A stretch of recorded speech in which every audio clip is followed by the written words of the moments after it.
this is Janet with Try It Like It Create It, and today what we're going to be doing is making some collage pieces to put onto a journal cover.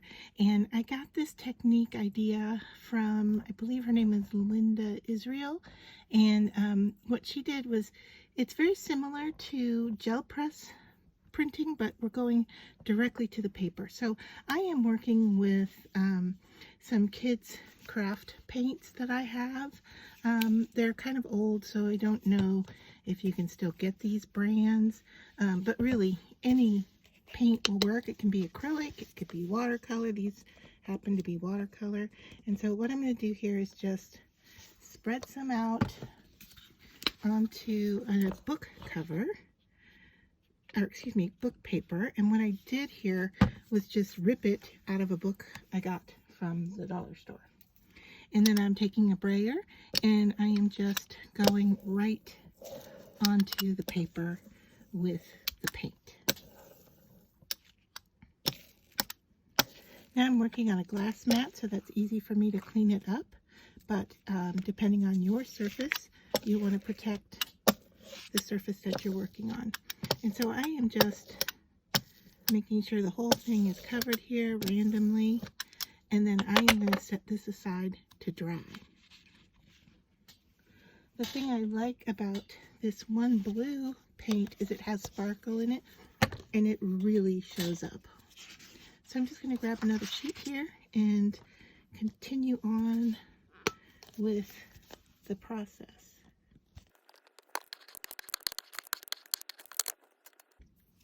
I have made about 5, let me look here, yeah, I've made about 5 pieces here.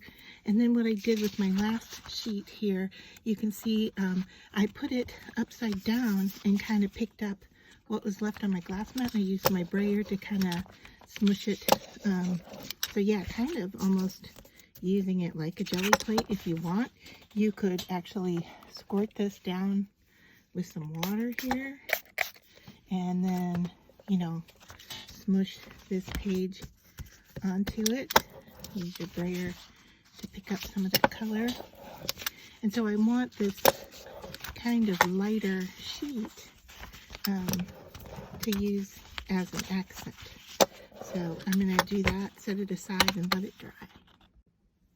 Just want to show you that I cleaned off my space with a wet baby wipe, and I even cleaned off my brayer onto the same baby wipe, and I'm going to continue to use it for this project. And what I want to show you is that it collects the colors, and once it's dry, now here's one that was from a different project. Once it's dry, it makes for some great material to work with for your journals. You can cut this out, you can glue it down, you can die cut it, all kinds of options here for this. So I went ahead and dried these with a heating tool, and so I have this white one that I talked about, and I'm going to set this aside. We're not going to do any more to this piece.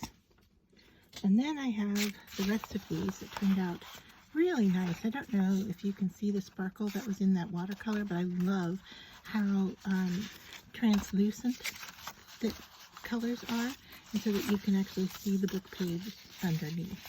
And so these are all going to be collaged together for our jacket cover of our journal.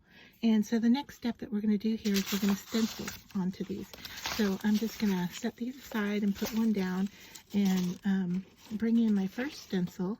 And this stencil here is one from my shop, and I'll put a link in the description if you're interested in this. But we're going to stencil with, I have this multi-purpose Createx pearlescent color. It's silver. And then I have some Deco Art Extra Sheen I thought we'd try. And then we might even add some white. I'll give it a thought. I'm not completely sure about the white yet. And then the other thing I thought we might try was some Dragon Glaze. We'll see how that works as well. So to start off, just stenciling here, I'm going to just drop some of this on here.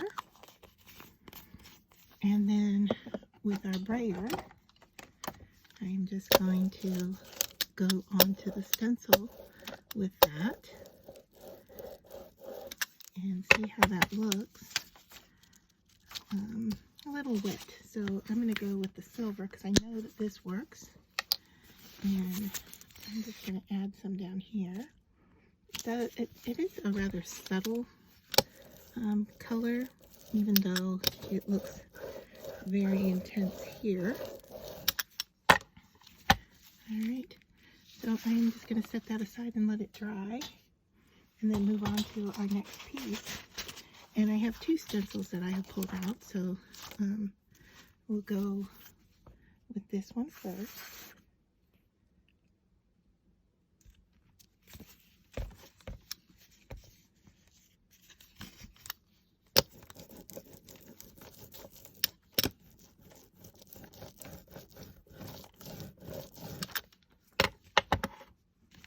Alright, and the idea here is I don't want to cover the entire sheet.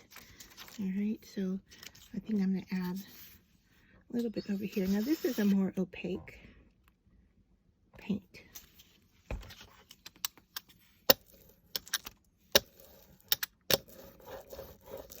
And so it's going to cover up what we've done here.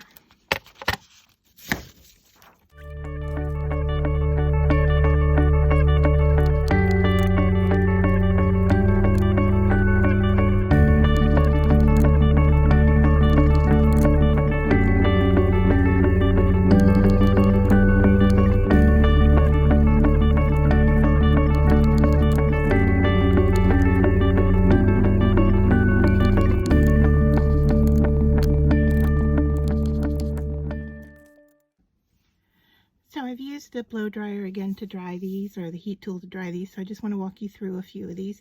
And so this one was an extra sheet I had, and I did the stencil in silver on just a scrap piece, and I'm going to save this because we can use it.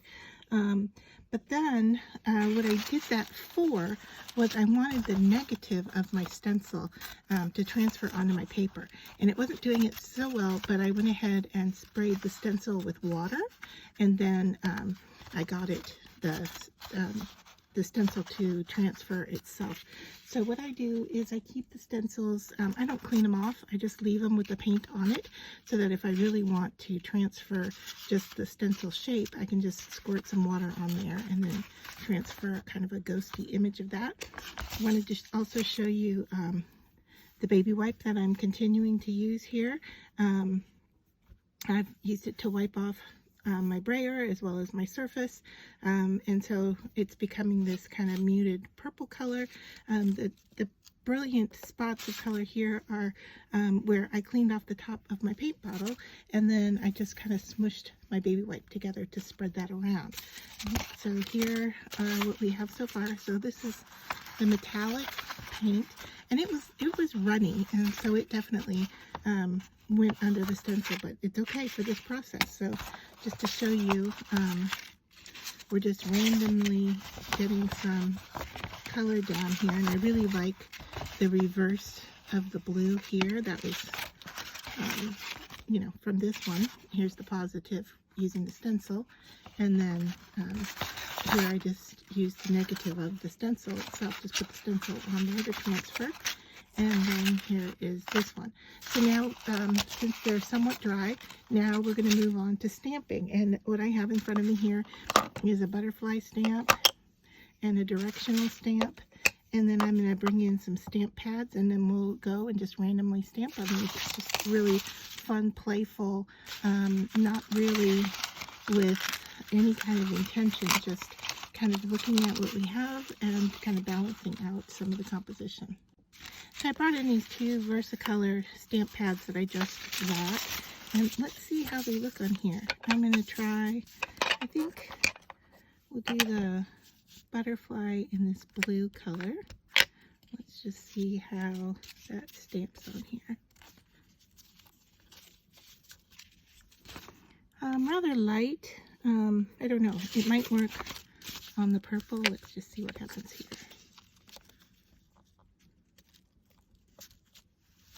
Not bad on the darker purple, so we'll do that. So I'm just going to use up this light blue on here. And the reason I'm doing this is because I want to stamp some darker blue butterflies on here. So I'm just going to go through my sheets here and stamp real quick with this light blue color.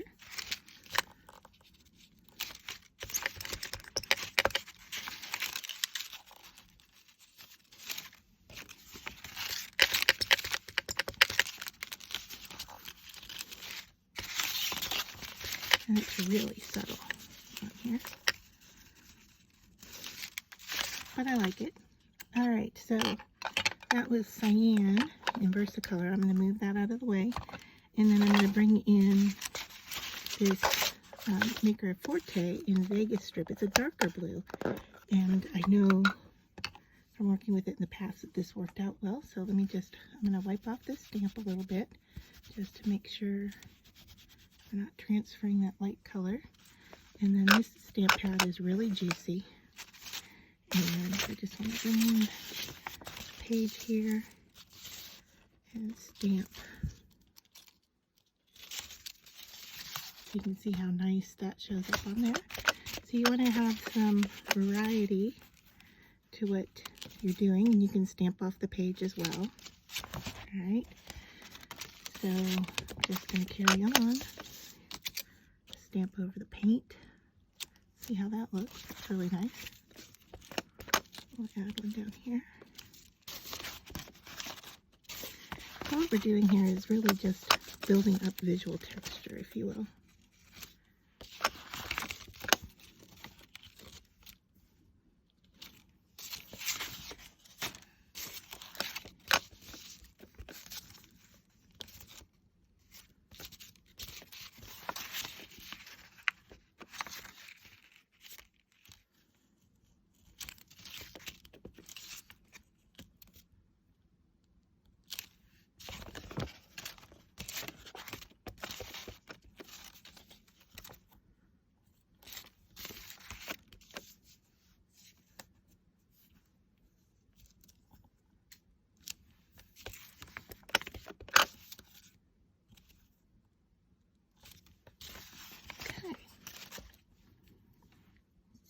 Let me clean this up.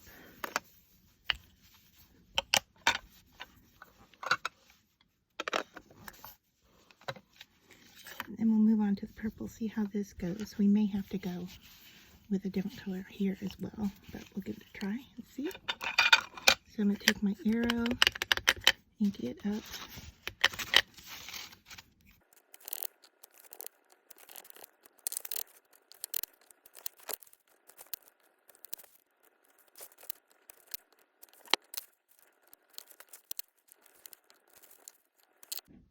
So the last layer that I have gone in and added here, it's really subtle, and I don't know if it's playful. I have fun doing it. I don't know if it's definitely necessary.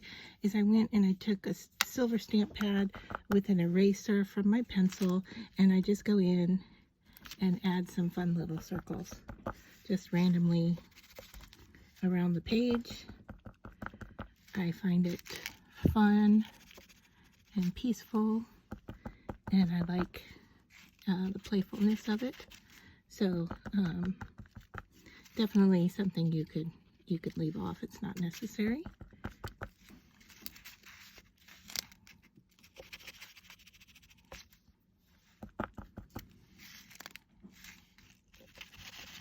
And I would say don't add too many.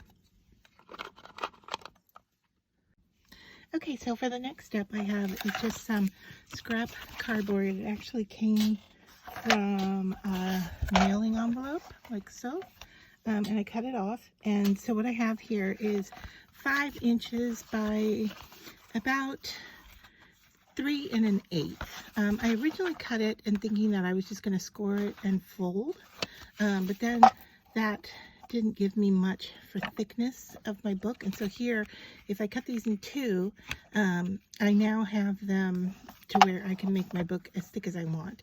And you can see here that my cover isn't completely perfect, so I'm going to try to straighten this guy out if I can. Yeah, it doesn't appear to want to straighten out much more than that. If they're close, I think I'm gonna let them be. So now the next step is what I do is I take my pages and I just randomly kind of cut down some strips. I turn, I look at it and say, okay, I like this composition, or I like this part here, and I just start cutting these guys up.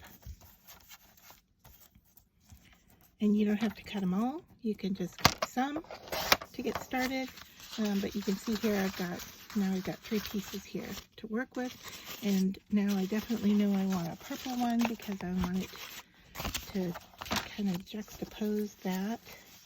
And so I'm going to cut this one. I like the blue that's happening here. So I'm going to get that. And I like the arrows. And this little butterfly down here is nice. And I'm sorry I'm off screen. My cutter doesn't fit completely on screen, but I'll show you what I've got so far. So that's enough actually to get started, unless you want to, do some more. I'm going to do one more here.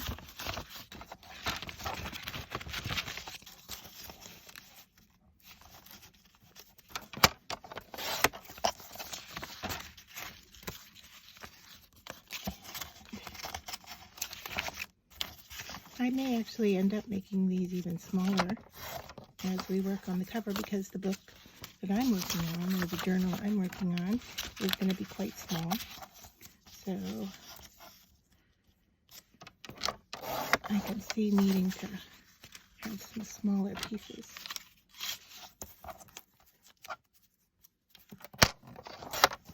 All right, let's get this out of the way and get started.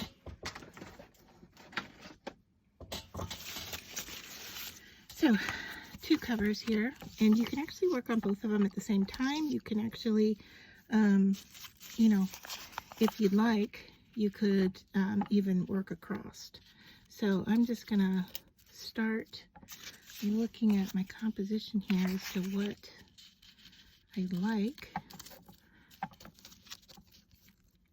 and what works together.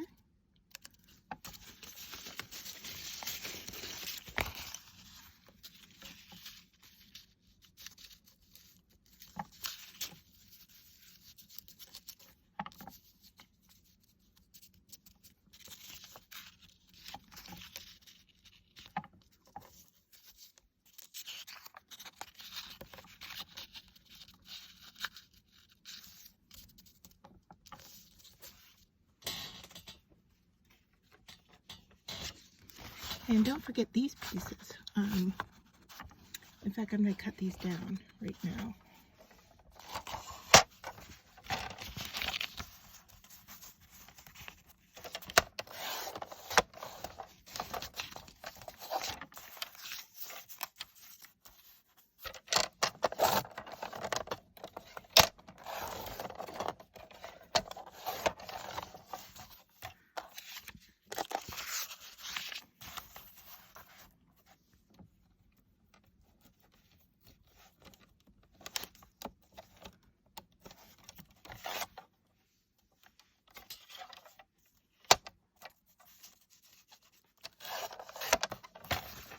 Okay.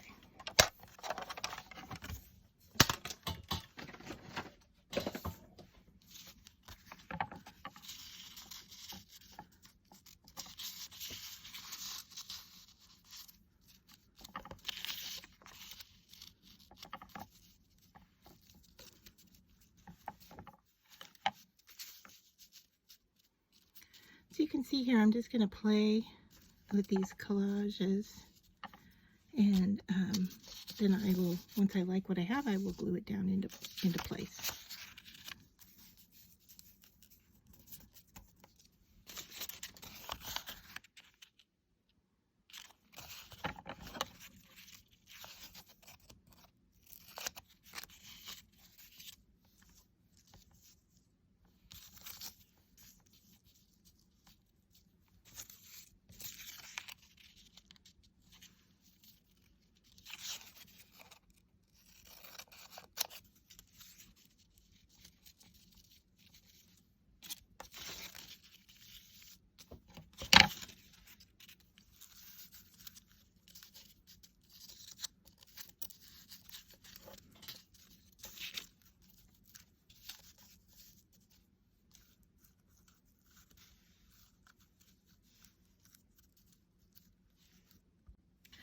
So for the collage part of your cover, for this, we're just going to play. And what I want to do is get some of the pieces to extend beyond the edge. So this is kind of my main piece right here. I love this. So we're going to start with that, and then I want to add the arrow up here. So those are the two kind of things I'm focusing on first here. And so I'm just going to put some glue down and get that arrow in place so it goes over the edges. Right, and I'm going to lift up this end because I know I want it to go on top of the piece that's going next to it. So I want to get that pretty square to the cover. I want my arrow to be straight. Alright, and I folded that over, and then I'll work on that piece later. Alright, then this one's next, so same thing.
Baby wipe here that is dry, and I have ironed it flat, and now I am going to cover it with double-sided tape.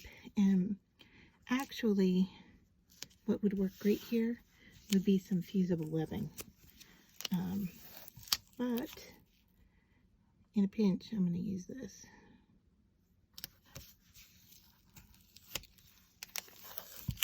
So I'm just going to cover the back with tape, and then I'm going to attach it to a piece of paper so that it's sturdier than just the fabric of the baby wipe. And then we're going to use this as the inside to our covers.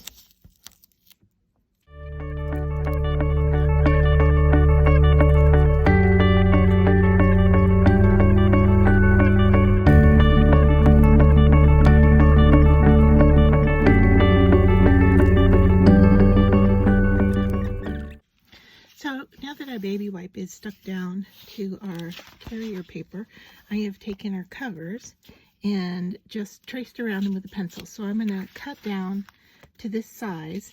I know I'm going to use it smaller, so by cutting it to the size of the cover, I know it will be large enough, and then we're going to make it inset here. But I'm going to leave it to the size I want, and then I'm going to set it aside with the covers because I want to get the inside of the book ready so that we can decide what kind of binding technique we're going to do. So I'm just going to cut that apart with scissors, and then I'll show you what it looks like.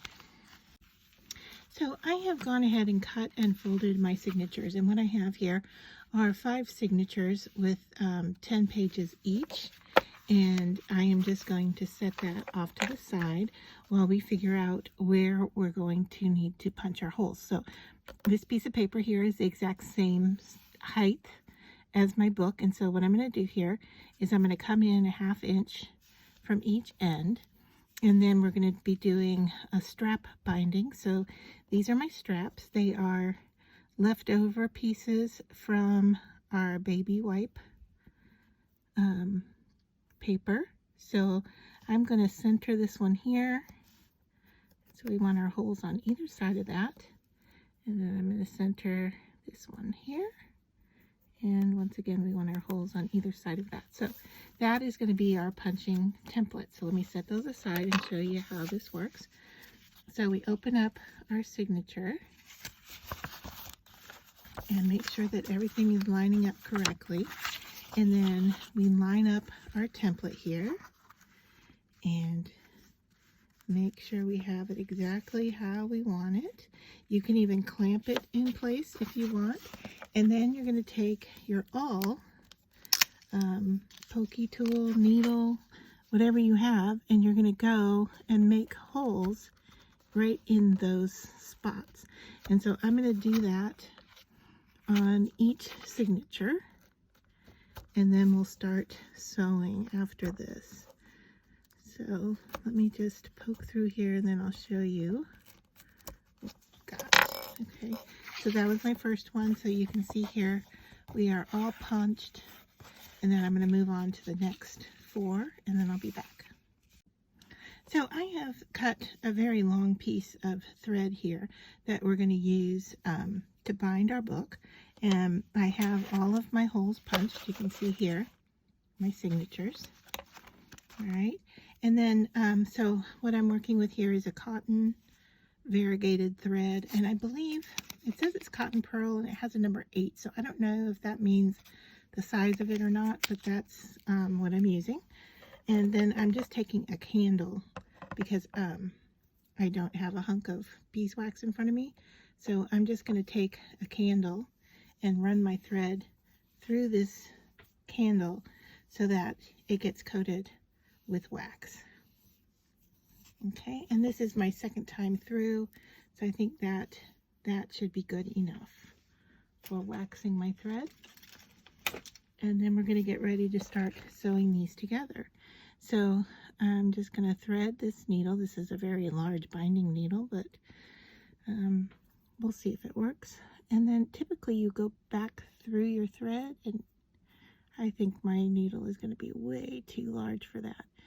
My fingers are stained from working on the cover of this. So, all right, we're just going to leave it as such and set this aside. So, we're going to start with our signature and open it up and hold it here. And we're going to travel into the very first hole here. And I may need to open it up from the other side just to get it a little bit larger because my needle is so large. There we go. All right, I'm just going to poke all of these just to make sure that I can get through them. Okay. All right, so we go in through this first one and pull your thread all the way through. And actually, you want to go in. Sorry, I went in from the back. You want to go in from the outside.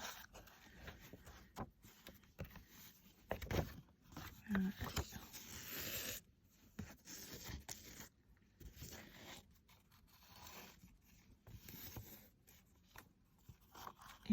going to leave a tail there. And then I'm going to travel, we're going to travel back and forth to the end. Okay, so just in and out until you get to the end.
So not enough wax here because I am still knotting up, and we don't want that to happen.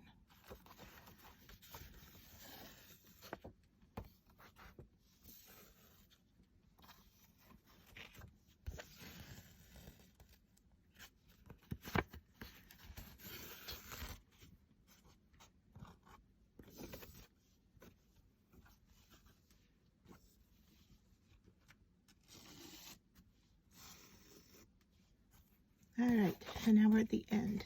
We have our tail at this end and our thread at this end. Now, before we move on, we want to open up these little stitches here.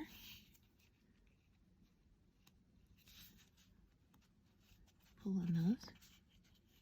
Alright, we want to insert our strap.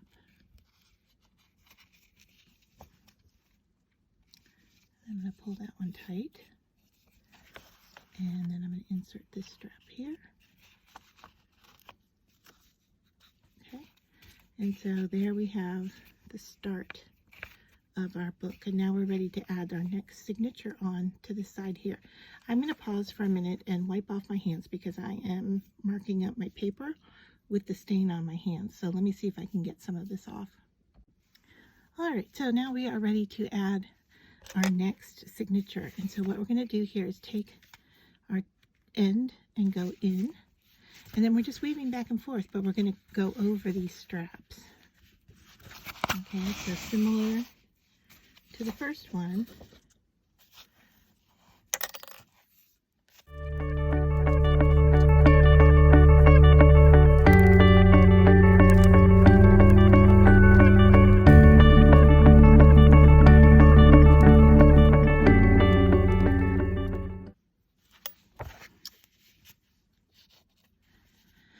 Alright, so we have come to the end here, and what we're going to do is we're going to tie a knot. Before we do that, we want to tighten everything down and make sure that we have everything nice and tight. So, especially up here, see this loop is loose. So I'm going to get these to be rather close to each other, and then I'm going to pull on the ends here and try to tighten everything up here, and I'm doing it slowly and gently just because I don't want to rip my paper. So now I've got that nice and tight, and then these two we're going to tie a knot and make sure that we've got it nice and taut.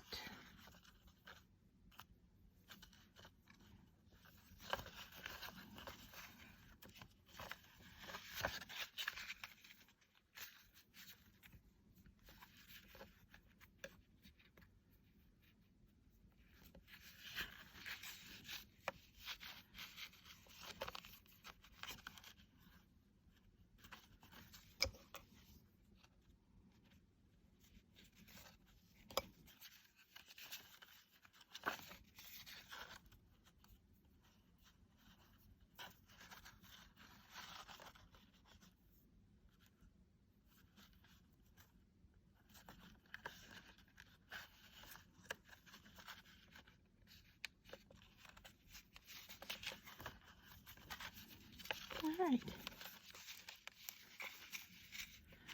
And now I'm just going to do the same thing. When we get to the end over here, I'm going to loop into this, so I'll be back to show you that. Alright, so I have worked my way down to this end, and I have pulled my cord nice and tight. And so now all I'm going to do is go into this one here and just tie a knot. Okay, so get to the loop.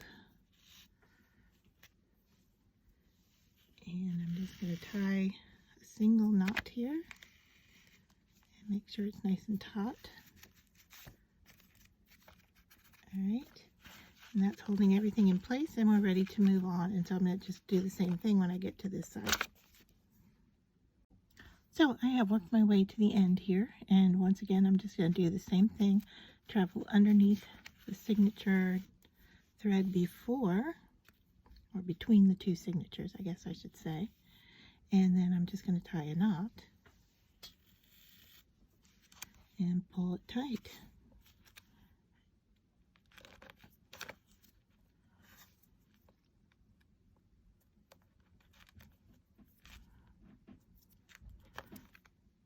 Easier said than done. I've got a knot here, so let me work on that and I'll be right back. Okay, so I got my knot undone and got the right knot tight, and I am just going to travel and do it one more time because I want to make sure that this is nice and tight, and then I'll cut the ends off. The other thing you can do is put a little dab of glue on your knots if you'd like. Just double secure them.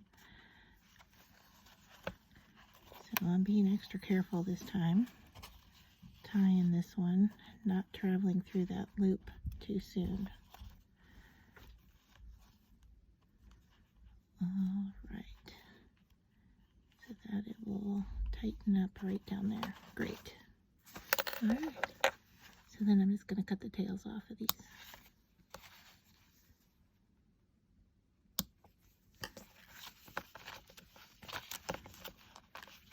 And now we are ready to have these bind into our covers, but we have to decide what goes in what order. All right, so let's just stop and take a look at what's going to be our cover, and I want this to be the cover.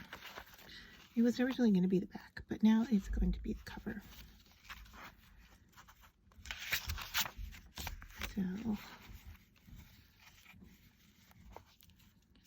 I want that to sit right like that, and this one to sit right like that. All right, so I am going to first clip my book shut, make sure I have everything lined up how I want it. All right.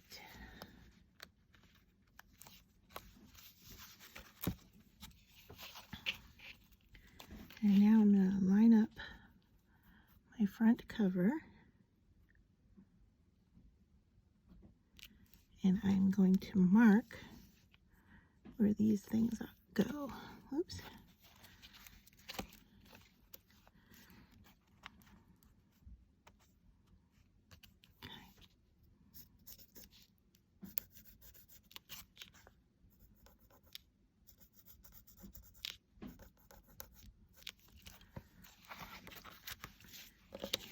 Then let's do the same on the back.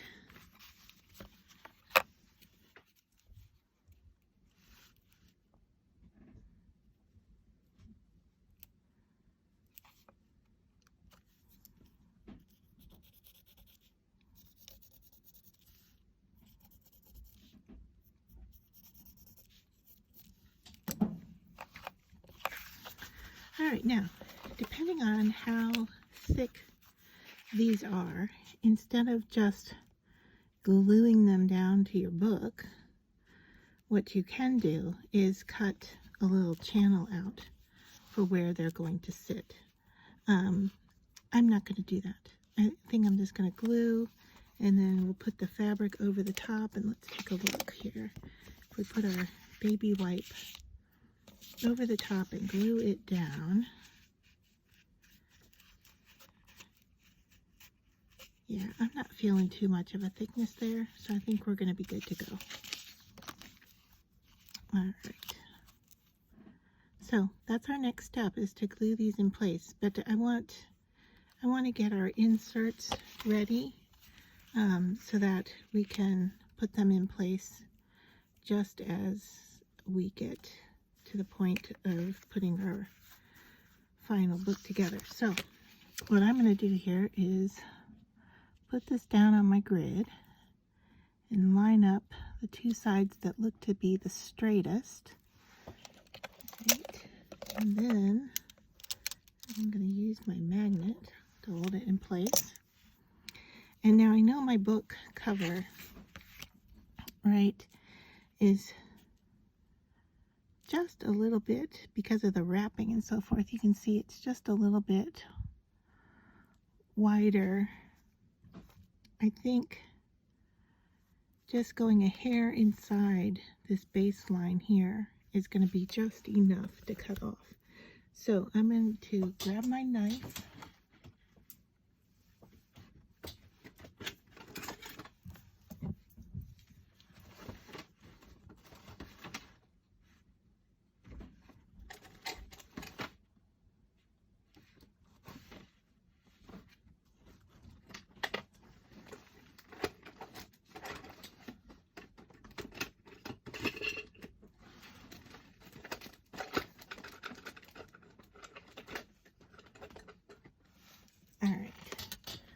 Sorry about that. I'm going to move up so you can see what I'm doing here. All right, there we go. All right, let me clean up some of this stuff because we don't need our thread anymore.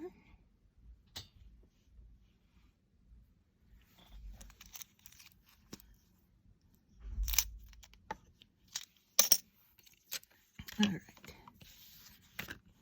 now I'm ready to cut.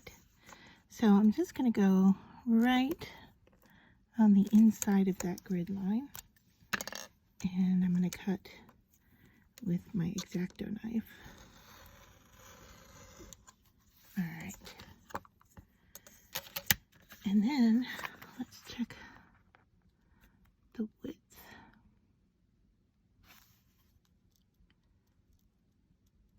Same thing here. I think I want to go just on the inside of that grid line. And then we'll double check it before we cut the second one.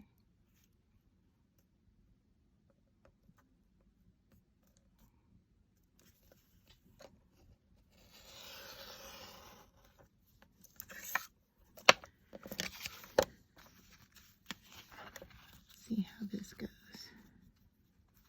Yeah, that fits nice. Okay, it looks like this corner might be off just a little bit.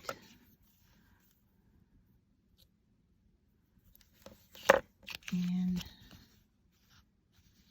just going to try to clean that up with a scissor here. Okay. And we're going to do the same with this one. Alright, so I'm looking for my straight line,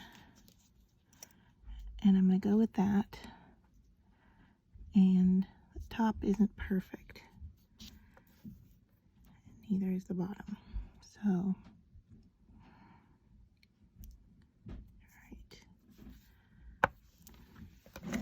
so I'm going to straighten out the top and the bottom.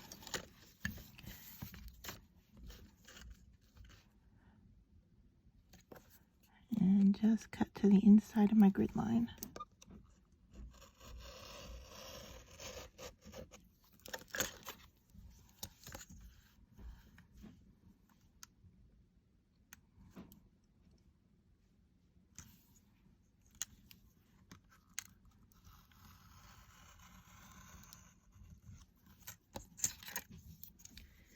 And then the same with this. I know I want to go just to the inside of that grid line.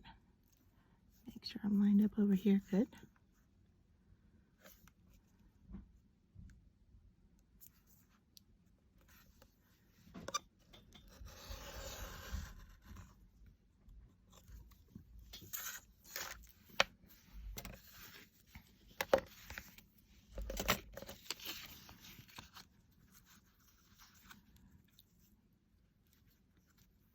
And that looks great. So I am ready to start gluing this together. I want to show you what I've laid out in front of me. I have my insert piece, I have my front cover, and I check to make sure that the top is at the top. Alright, so I've got that lined up. Then I have my book middle where I want it. Alright, and then I have my back cover, and I have it going the direction I want it to go. And then I have the insert for the back cover. So now I'm ready to glue. Alright, so now we're just going to put glue on this and put our pieces in place as well as our cover, our inside cover. So let's add our glue.